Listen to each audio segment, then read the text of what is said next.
Morning students, welcome to C for chemistry class. My name is Pankaj Singh and today we will discuss about equivalent mass and gram equivalent mass.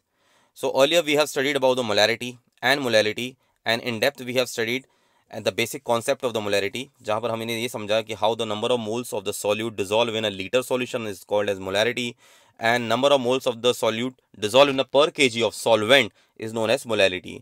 Now we will also study the new way to express the concentration जिसको हम बोलते हैं normality और जहाँ पर normality की definition के according gram equivalent solute जो है डिसॉल्व होते हैं पर लीटर में उसको हम नॉर्मेलिटी बोलते हैं। लेकिन नॉर्मेलिटी से पहले कुछ हमें टर्म्स को बहुत अच्छे से हमें डिस्कस करना है like the equivalent mass and gram equivalent mass. So before we begin, please subscribe the channel and if you like my videos, please like it also. Let's start then. What is this equivalent mass and gram equivalent mass? So सबसे पहले हम एक छोटे से case को देखते हैं कि अगर मैं कोई भी आपको अगर हम एक तरीके से ये देख दें कि रिएक्शन देखें कोई भी like I have a reaction here CaCO3 and 2HCl gives CaCl2 plus H2 plus O2। अगर हमें आपको ये बैलेंस केमिकल इक्वेशन ना दी जाए, मतलब कि अगर आपसे कहा जाए कि how much amount of the CaCO3 you required to react with the HCl, so you will definitely say किसी भी कंप्लीट रिएक्शन के लिए पहले उस केमिकल रिएक्शन को बैलेंस करना बहुत ज़रूरी होता है, जो कि एक रफली और एक बैलेंस केमिकल रिएक्शन को एक रफली आइडिया के थ्रू में हम एक्सप्रेस करते हैं, जहाँ पर हम कहते हैं कि बैलेंस केमिकल इक्वेशन के अनुसार कि 1 मोल को रिएक्ट करने के लिए 2 मोल HCl चाहिए। ये मिनिमम स्केल हो गया किसी भी दो रिएक्टेंट के लिए। लेकिन ये तभी पता चलता है जब तक कि हम उसको बैलेंस ना करें। अगर मान लीजिए बैलेंस करने का ऑप्शन ही ना हो तो क्या हमें एग्जैक्टली मोल पता लग पाएंगे कि कितने मोल हमें HCl के रिएक्ट कर रहे हैं और कितने मोल जो है CaC। तो ये एक ऐसा कन्फ्यूजिंग आइडिया है जहाँ पर हमें इसके इन्फॉर्मेशन नहीं मिल पाती है। लाइक मैं कहूँ कि अगर आपसे कि how much Ki is required to react with the Cl2, potassium iodide कितना रिक्वायर्ड है, तो आप उसको सबसे पहले बैलेंस करेंगे, तब आप उसको बैलेंस करने के बाद ये बताएंगे कि 2 Ki required to react with 1 mole of the Cl2 to give KCl and I2। लेकिन इससे भी एक बेटर ऑप्शन है, वो है आपका ग्राम इक्विवेलेंट मास। जी हाँ, ग्राम इक्विवेलेंट मास के बेस में हम ये देखते हैं कि जितने भी रिएक्टेंट्स होते हैं उनके ग्राम इक्विवेलेंट जो नंबर आता है वो सबका सेम आता है।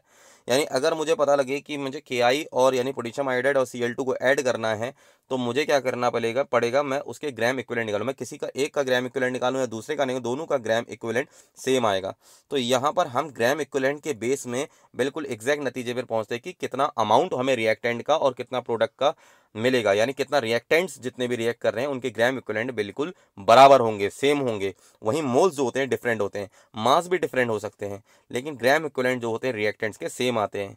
तो यहाँ पर एक बेटर ऑप्शन होता है किसी भी केमिकल रिएक्शन को एक तरीके से रिजल्ट लेने का, उनके प्रोडक्ट को ऑब्टेन करने का।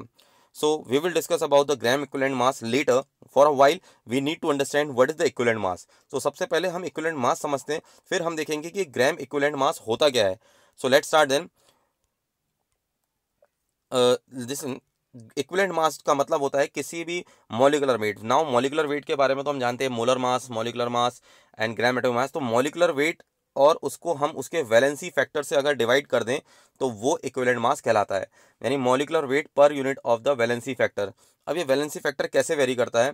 ये वैलेंसी फैक्टर अलग अलग, जैसे कि एसिड में, बेस में, सॉल्ट में, मॉलिक्यूल में, सबकी इसकी फैक्टर वैलेंसी फैक्टर अलग अलग होती है। सिंपल मॉलिक्यूल के लिए देखा जाए तो उसकी जितनी वैलेंसी होती है वही वैलेंसी फैक्टर होता है। जैसे 1 by 1 लेट्स सी दिस।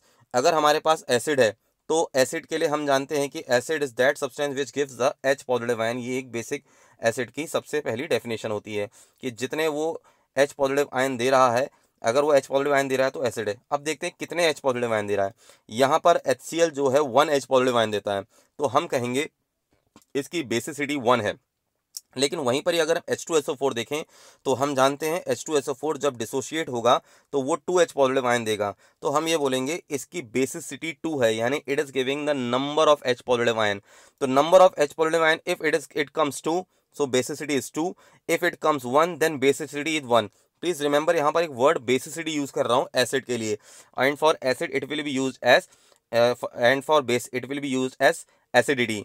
तो यहाँ पर हमारे पास जो valency factor in the terms of acid है वो बेसिसिटी हो जाएगा। तो ये बन जाएगा molecular weight of that acid upon the basicity. अब जानते हैं कि HCl का जो मॉलिकुलर वेट है हाइड्रोजन का 1 होता है एंड क्लोरीन का 35.5 है। That means molecular weight comes as 36.5 and divided by its basicity that is 1। तो ये इसका इक्विवेलेंट मास हो गया। इसी तरीके से इक्विवेलेंट मास हम H2SO4 का भी कैलकुलेट कर सकते हैं, molecular weight of the H2SO4 divided by its basicity. Again I am repeating, basicity meaning is number of H positive ion given by any acid. तो यहाँ पर 2 H पॉजिटिव आयन निकले हैं तो उसको हम बेसिसिटी 2 बोलेंगे।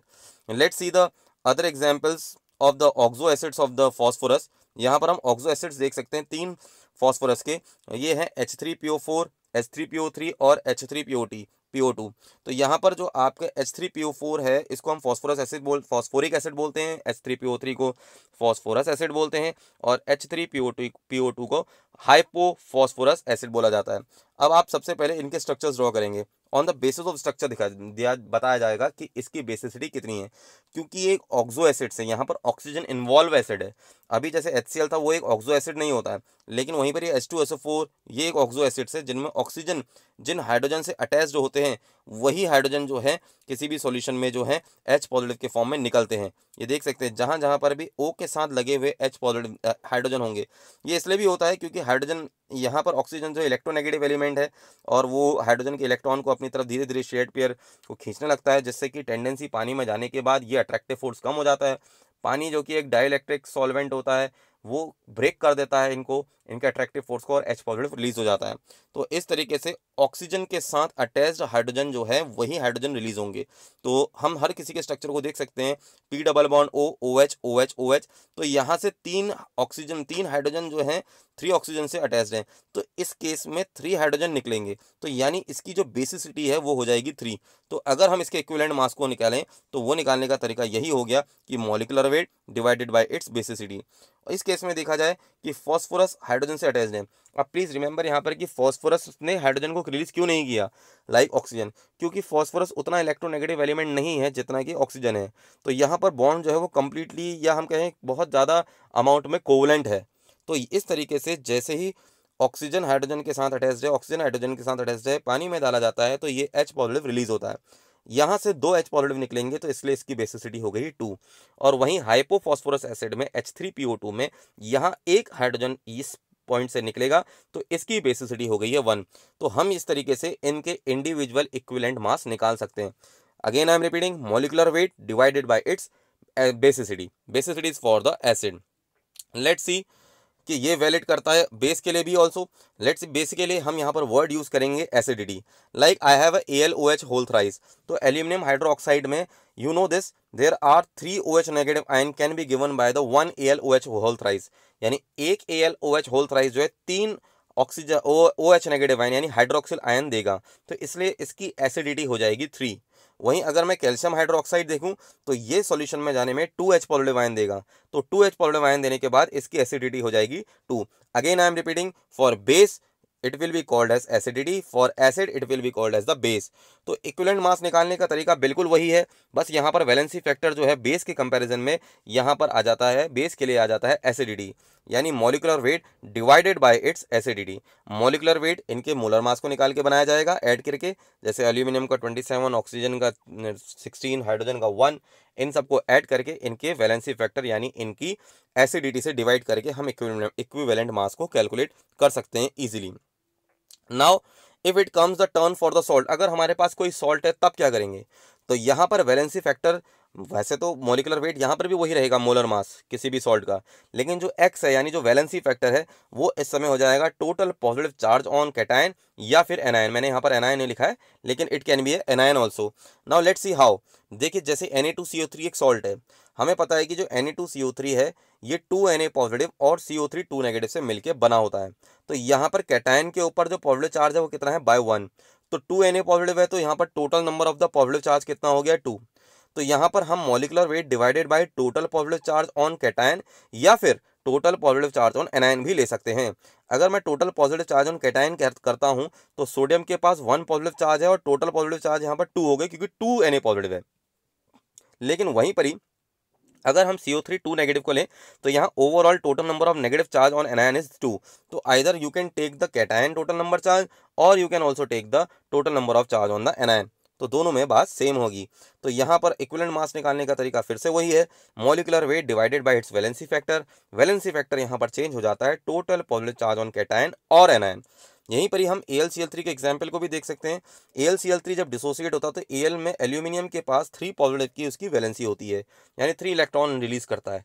वहीं पर ही 3 Cl नेगेटिव है और हर एक क्लोरीन जो है -1 जो है इसके ऊपर नेगेटिव चार्ज होता है। तो ओवरऑल चार्ज देखें तो 3 यहाँ भी है और 3 यहाँ भी है। यहाँ पर एक एल्यूमिनियम में 3 पॉजिटिव चार्ज है, यहाँ पर टोटल में 3 क्लोरीन के पास मिल करके -1 चार्ज है, दैट इज 3। तो हम यहाँ पर ये कह सकते हैं कि molecular weight divided by it's total charge on cation और anion. Similarly, we can also calculate for the Al2SO4 whole thrice. Now remember यहाँ पर Al2SO4 whole thrice है, तो यहाँ पर एक एल्यूमिनियम नहीं, हमारे पास 2 एल्यूमिनियम है। तो in 1 aluminum there is 3 positive charge. So together in the 2 aluminum there will be 6. Similarly, if you can see in the sulfate ion also, sulphate के ऊपर भी -2 की जो है इसकी वैलेंसी है, यानी टोटल -2 चार्ज है, लेकिन 3 सल्फेट है तो टोटल इसके पास हो गया -6 हो गया, या हम कहें 6 हो गया। तो total valency either you take the cation या फिर एनायन, यहाँ पर टोटल वैलेंसी जो उसका एक्स वैलेंसी फैक्टर है वो 6 रहेगा। सो सिमिलरली यहाँ पर भी हम इक्विवेलेंट वेट को वैसे ही कैलकुलेट कर सकते हैं, molecular weight divided by it's valency factor. Now let's see, अगर हमारे पास कुछ ऐसी कंडीशन आ जाए कि H2SO4 plus NaOH gives NaHSO4 plus H2O, ये एक ऐसी रिएक्शन है जो कि लेस देन 200 डिग्री सेल्सियस में होती है। यहाँ पर एक प्रॉपर्टी ये भी लगती है कि H2SO4 का जो डिसोसिएशन फैक्टर होता है, यानी जो डिसोसिएट होने की टेंडेंसी होती है, वो सेकंड टाइम में थोड़ी टफ होती है, डिफिकल्ट होती है। यानी जब ये पानी में जाकर के डिसोसिएट होता है H2SO4, तो पहले फॉर्म में यानी जब फर्स्ट स्टेप में जो H पॉजिटिव आयन है वो बहुत ईजिली दे देता है, लेकिन सेकंड स्टेप में H पॉजिटिव आयन को देना इसके लिए थोड़ा डिफिकल्ट होता है। वो इसलिए क्योंकि इसके ऊपर ओवरऑल जो नेगेटिव चार्ज है वो उस H पॉजिटिव को कहीं ना कहीं पुल करता है, यानी ईजिली रिलीज होने नहीं देता है। तो ये एक कंडीशन आती है जब हम कई बार इसी रीजन की वजह से बायसल्फेट या हाइड्रोजन सल्फेट जैसे प्रोडक्ट भी देखते हैं, और ये मोस्टली तभी होता है जब टेम्परेचर क्या है काफ़ी कम हो, या हम कहेंगे 200 डिग्री सेल्सियस से कम हो। तो देखिए यहाँ पर रिएक्शन में क्या हो रहा है, मैंने इस रिएक्शन को क्यों चूज़ किया है, as per the acidic character and the basic character. यहाँ पर हमें लग रहा है H2SO4 के केस में कि इसकी बेसिसिटी 2 होगी। मैं फिर से रिपीट कर रहा हूँ, H2SO4 इज एन एसिड और उसकी बेसिसिटी कितनी होगी, 2 होगी। That means 2 H positive ion release करेंगे। लेकिन मैंने यहाँ पर H2SO4 की बेसिसिटी 1 लिखी है। ये क्यों लिखा है, रीजन देखिए, क्योंकि यहाँ से जो एक H निकला है और वो OH, 1H and OH together they are preparing H2O।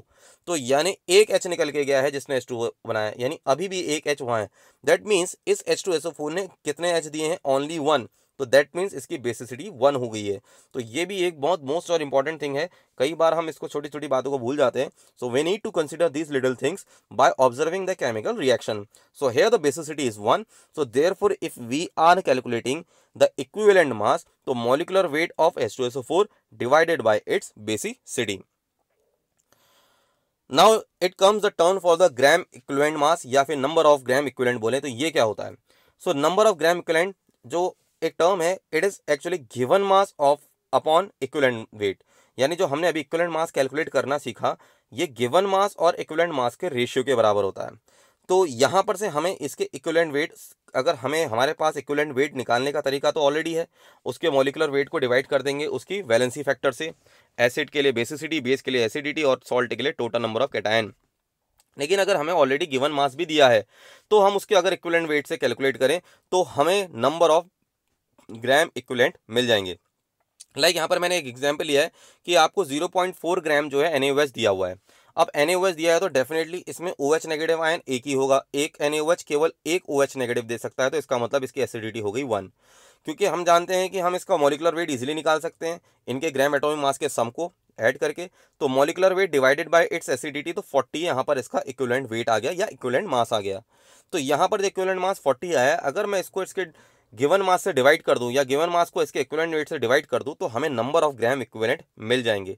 ये ग्राम इक्विवेलेंट ही हैं जो किसी भी केमिकल रिएक्शन में जो रिएक्टेंट्स होते हैं उनके सेम होते हैं। अभी आप इसको आगे को देखेंगे किस तरीके से भले ही डिफरेंट मोल हो दो रिएक्टेंट के, जो रिएक्टेंट्स रिएक्ट करके प्रोडक्ट देने वाले हैं उनके मोल्स डिफरेंट हो जाएंगे, लेकिन जो नंबर ऑफ ग्राम इक्विवेलेंट आएगा वो टोटली सेम आएगा, वो चेंज नहीं होता है। लेट्स सी द एग्जांपल्स है। लाइक अब हम इसमें एक हमारे पास कंडीशन है जैसे कि find the number of gram equivalent present in 3 मोल। अगर हमसे कहा जाए कि 3 मोल आपको दे दिए हैं H2SO4 के, यानी हमें दिए हैं मोल्स और निकालने हैं नंबर ऑफ ग्राम इक्विवेलेंट, यानी मोल से रिलेशन निकाला जा रहा है ग्राम इक्विवेलेंट का। तो नंबर ऑफ ग्राम इक्विवेलेंट इन 3 मोल। तो सबसे पहले तो हमने लिखा नंबर ऑफ ग्राम इक्विवेलेंट का मतलब होता है given mass divided by its equivalent mass. अब हम जानते हैं कि इक्विवेलेंट मास जो है वो होता है molecular weight divided by it's valency factor x। यहाँ पर x वैलेंसी फैक्टर है, क्योंकि हमारा H2SO4 है अभी इस समय एसिड, तो यहाँ पर हम x को बोलेंगे उसकी बेसिसिटी। देख के ही पता चल रहा है कि H2SO4 जो है वो एक स्ट्रॉन्ग सॉल्ट है, वो 2H पॉजिटिव आयन देगा, तो x की वैल्यू यहाँ पर 2 हो जाएगी। तो हम ये कर सकते हैं कि इस x को मैं ऊपर डिवाइड मल्टीप्लाई में ले आऊंगा, तो ये बन जाएगा given mass upon molecular mass या molecular weight into x into this is x. तो given mass upon molar mass को तो हम बोलते हैं नंबर ऑफ मोल्स। तो हमारे पास एक रिलेशन बन गया कि number of gram equivalent will be equal to number of moles into valency factor. तो यहां पर हम number of gram equivalent mass निकाल सकते हैं with the help of moles also. अगर हमें क्वेश्चन में मोल दिया हुआ है तो वहां से भी डायरेक्टली हम ये पता कर सकते हैं। अगर गिवन मास दिया है तब तो हम डायरेक्टली फॉर्मूले में रख देंगे equivalent mass divided by it's given mass divided by its equivalent mass. लेकिन अगर हमें नंबर ऑफ मोल्स दिया है, या तो हम नंबर ऑफ मोल से पहले गिवन मास निकालें फिर इस फॉर्मूले में रखें, या फिर हम डायरेक्टली इसको टैली करके यहां पर number of gram equivalent is equal to 3 into 2 कर देंगे, यानी number of mole into its valency factor. Number of moles 3 थे, वैलेंसी फैक्टर जो है इसकी 2 है। H2SO4 में 2H पॉजिटिव आयन निकलते हैं, तो इसलिए इसकी वैलेंसी फैक्टर कितनी है, 2 है। तो यहां पर आ गया है 3 into 6 gram equivalent mass. Therefore from H2SO4 ये मैंने यहां पर 2 लिखा हुआ है। अब नेक्स्ट लेट्स सी, अगर हमारे पास फिर से वही कंडीशन है, यहां पर आपको देखने को मिलेगा कि 1 मोल H2SO4 reacting with the 2 mole of NaOH। Please remember, मैं रिपीट कर रहा हूं कि ये एक बैलेंस केमिकल इक्वेशन है, क्योंकि किसी भी केमिकल रिएक्शन में हम मिनिमम स्केल लेते हैं या मिनिमम रेशियो लेते हैं, जिसके अनुसार हमें बैलेंस केमिकल इक्वेशन को फॉलो करना ही होता है, यानी स्टोइकोमेट्रिक कोएफिशिएंट के अनुसार। लेकिन ये तभी पॉसिबल है जब तक हम उसको बैलेंस करेंगे। अगर हमें ये बैलेंसिंग ना पता हो, अभी अगर हमें ये ना पता हो कि इसमें 2 मोल रिएक्ट कर रहे हैं या 1 मोल रिएक्ट कर रहे हैं, तो हम तो हमेशा कंफ्यूज रहेंगे कि how many moles are required for 1 H2SO4। वो तो हमें बैलेंस करने के बाद ही पता चलेगा। तो इसके लिए हमने gram equivalent, number of gram equivalent को कैलकुलेट किया। हम इसमें जो प्रीवियस फॉर्मूला है उसी को यूज करेंगे। देखिए, number of gram equivalent is equal to number of mole into its valency factor, जो अभी अभी हमने देखा रिलेशन से आया था। हमें पता है यहाँ पर H2SO4 के 1 मोल रिएक्ट कर रहे हैं और NaOH के रिएक्ट कर रहे हैं 2 मोल। बेसिसिटी H2SO4 की है 2 और NaOH की है 1। तो देखिए, number of gram equivalent for acid यहां पर हो जाएगा 1 mole into its basicity, that is 1 into 2, 2 आया। और वहीं पर ही number of gram equivalent for NaOH करेंगे तो यहां पर 2 मोल है और इनटू उसकी 1 जो है उसकी एसिडिटी है, तो यहां पर आंसर आ गया 2। तो इसका मतलब है कि भले ही इनके मोल डिफरेंट हो जाए, लेकिन इनके ग्राम इक्विवेलेंट हमेशा क्या रहेंगे, सेम रहेंगे। You can also check in the next another example also. यहाँ पर H3PO4 है, यहाँ पर फॉस्फोरिक एसिड को रिएक्ट कराया जा रहा है NaOH से। Remember again I am telling you, this is the balance chemical equation. एक मिनिमम रेशियो में बैलेंस की जाती है, तभी हम उस रिएक्शन को फॉलो करते हैं, जिसके अकॉर्डिंग हमें ये डेटा मिला कि 1 मोल H3PO4 required 3 mole of NaOH। This is the basic, just because on the basis of stoichiometric coefficient कि 1 mole of H3PO4 required 3 mole of NaOH to get Na3PO4। अब हमें यहाँ पर पता है कि H3PO4 की बेसिसिटी 3 होती है। अगर हमें बेसिसिटी जाननी है तो अभी हमने थोड़ी देर पहले इसके बारे में देखा, इसके स्ट्रक्चर से हमने देखा कि कैसे हम इसके बेसिसिटी को कैलकुलेट कर सकते हैं। तो नंबर ऑफ ग्राम इक्विवेलेंट तो रिलेशन होता है number of mole into valency factor. अब हम जानते हैं कि नंबर ऑफ मोल जो है वो है H3PO4 के 1 और उसकी जो बेसिसिटी है वो है 3, यानी टोटल हमारे पास नंबर ऑफ ग्राम इक्विवेलेंट आता है 3। वहीं पर ही हम इस बेस की भी देखते हैं NaOH की। यहाँ पर नंबर ऑफ मोल जो है NaOH के हैं 3 और इसकी एसिडिटी है 1, तो यहाँ पर भी हमारे पास 3 जो आया ग्राम इक्विवेलेंट आया। तो ये बात समझ में आती है कि ग्राम इक्विवेलेंट मास हम किसी भी रिएक्टेंट का लें तो उसके लिए हमें बैलेंस केमिकल इक्वेशन लेने की जरूरत नहीं है, हम डायरेक्टली भी उसके रिलेशन से निकाल सकते हैं। यानी मोल्स भले डिफरेंट हो जाए लेकिन ग्राम इक्विवेलेंट वेट जो होंगे वो रिएक्टेंट्स के सेम होंगे। तो ये हम लास्ट में इस रिजल्ट पे निकले। So whatever the reactant you are taking like nitrogen और हाइड्रोजन, कैसे रिएक्ट करेंगे हम उनके हमेशा ग्राम इक्विवेलेंट को कंसीडर करेंगे। Moles can be different, mass can be different, लेकिन for a reactant the gram equivalent mass will be always be remaining the same. I hope आपको ये सीरीज जो है ग्राम इक्विवेलेंट और इक्विवेलेंट मास की समझ में आई होगी। अब इसी का यूज करके हम another way to express the concentration, that is normality, को हम डिटेल में समझेंगे in the next lecture. So please till then keep doing the study and if you like this please like my video. Thank you.